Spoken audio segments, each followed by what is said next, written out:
जिन्दगीको सबैभन्दा राम्रो काम चाहिँ नयाँ मान्छेसँग समय बिताउनु। हेलो एभ्रिवान, सबैलाई welcome back to my YouTube channel. र आज चाहिँ मेरो स्काउटको क्लास थियो। आज दोस्रो हप्ता थियो। नयाँ स्कुल, नयाँ स्टुडेन्टहरू जोडिनु भएको थियो र म चाहिँ क्लासमा जानको लागि घरमा रेडी हुँदैछु। र आजको मेरो क्लास चाहिँ नजिकै छ, खासै टाढा जानु पर्दैन। म अब घरबाट निस्किएर चोकसम्म गएर त्यहाँबाट चाहिँ म सफारी चढेर अगाडि जान्छु। म चाहिँ सबै रेडी भइसकेको थिएँ र मैले जुत्ता लगाउँदै थिएँ। मैले स्कार्फहरू पनि सबै रेडी गरेँ। मैले चाहिने सामान सबै बोकेर म चाहिँ चोकतर्फ लागेँ। चोकमा जाँदाखेरि यसो हेरेको सफारी त कुनै थिएन। त्यहाँबाट अब ढिलो पनि भइसकेको थियो नि त मलाई। अनि एउटा सफारी आयो, सफारीमा चढेर म चाहिँ लागेँ। सफारीले मलाई ड्याङ ड्याङ ड्याङ ड्याङ ड्याङ डुङ डुङ डुङ हल्लाउँदै थियो र म ठ्याक्कै स्कुल पुगेँ। स्कुल पुगेपछि स्कुल पनि एउटा भिडियो देखाइदिउँ न त भन्दा सट्ट क्यामेरालाई हल्लाउँदै लजाउँदै अगाडि बढेँ र ठ्याक्कै स्कुलको गेटमा पुगेर भित्र हेरेको एकजना दिदी भित्र जाँदै हुनुहुँदो रहेछ।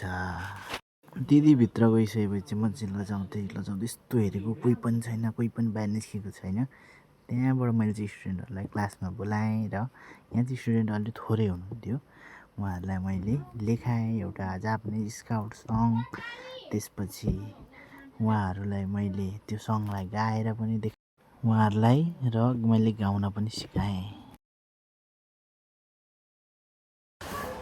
चेचे कोरे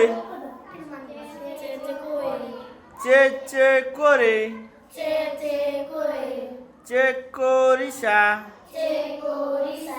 रिसा रिसा मांगनाम सांसा मांगनाम ओ माई चेचे ल अब